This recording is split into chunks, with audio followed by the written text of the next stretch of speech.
1 month ago I made a video called Bitcoin bottom is in, blockchain data does not lie. And in this video I was covering NVT indicator in particular, and NVT is basically the ratio of the network value or market cap to the volume of the transaction in the blockchain of Bitcoin in dollars. And also I was referring to tweets from Renato Shirakashi in his article where he was referring to the correlation between the price and the NVT indicator or the inversed value of this indicator. And basically he was showing that there are some peaks at the evolution of this parameter 1, 2, 3, 4, 5 in 14th, 15th year, and also the same peaks are similarly we can find in 2018 and now as well. And he was proposing that we are about to see the rise of this line after some time, and then it would confirm his idea about the fact that the bottom was already in, and this was indicated by the performance of this NVT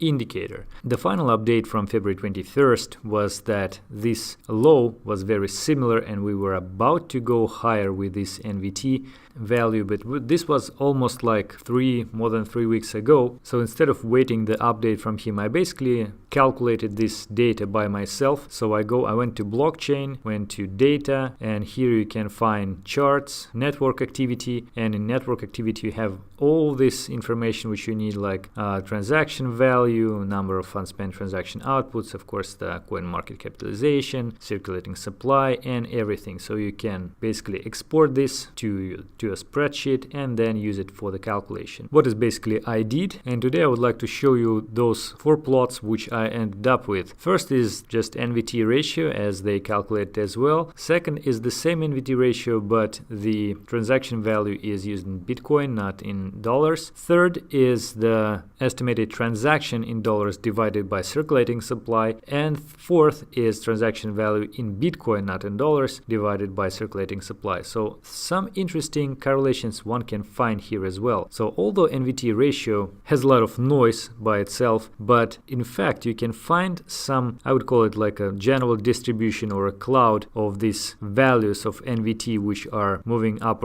and down, and the gray line chart is the NVT daily, or actually once in 2 days, and the red line chart is the smooth or averaged value of NVT, and blue is capitalization of Bitcoin. But anyway, so you can see that this distribution of NVT is sort of within the certain area which has rather smooth borders. And then when the price went down in January 2015, we had this significant drop of NVT well below this sort of cloud distribution. And the same thing happened in 2018 December when we had the minimum of the price to 3,115 Coinbase. So we had this huge drop of NVT well below this average distribution of the general cloud. And also if you look at the same but with the transaction through BTC, you can see that first during the first half of the bear market there was sort of high peaks of NVT, and then at the low of the price it was the lowest point of NVT. And if you'll calculate this drop, it will be like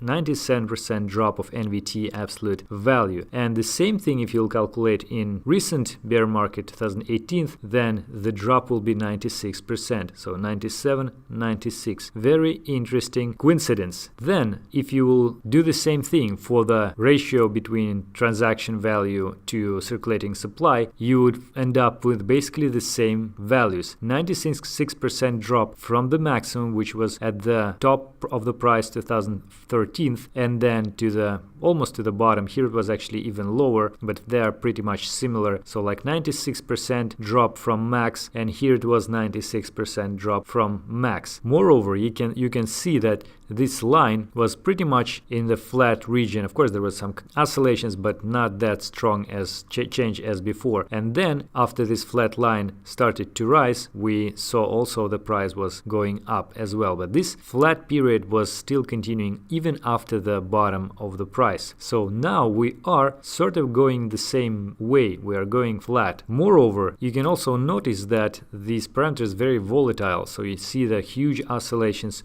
during the whole period period of time until it started to grow. The same thing, it's basically here. So at the very bottom almost, also mostly it is very, very volatile, and now recently it's sort of having this tick and maybe shows a little bit less volatility, but we need to have like a couple of months more to see this similar behavior, if the similar behavior will be there or not. And finally, if you'll divide the estimated transaction value in Bitcoin to circulating supply, then you would see that actually it has the lowest point well before the bottom of the price here in 2015, and actually it was below our lowest point of the price in December 2018. And after that, this indicator started to grow, and the same thing we basically see here. We have a significant rise of this parameter at the point of the price drop, but basically we had this similar thing in the minimum of the price in 2015. And actually, if you'll calculate again the change of this parameter to the top, it would be like 10x to 2015 and 16x to 2018, which would imply that in principle this effect is even stronger now, because actually it includes all the history. It sort of was very, very strong drop from $6,000, and here it was not that strong. It was actually very sharp, but before that it was rather smooth, and here we have a smooth change in the price, decrease in the price, and then very sudden drop. So all of those correlations, all of those coincidences do not 100% indicate of the bottom was in December, of course. However, I made probably like 10 different videos on different topics about the bottoming of Bitcoin, showing you some TA data, some providing you with some arguments about psychology of the market, and so on and so forth, not mentioning the fundamentals of Bitcoin. And to me, it would be really, really surprising if, despite all of those coincidences indicating that the market actually started to already grow, or maybe at least we are in the accumulation phase, then despite all of that, it will actually drop to that $1,000 or $2,000, even lower than it was in December 2018. So, of course, guys, not a financial advice. All of that is my personal opinion, but I have a feeling that a lot of the data supports the idea that the blood is over and the pain is over, so we are about to go to the new cycle. Hopefully, it will be even stronger and longer than the previous one. And that is it for today. Thank you for watching. Hope to see you tomorrow again in the next video.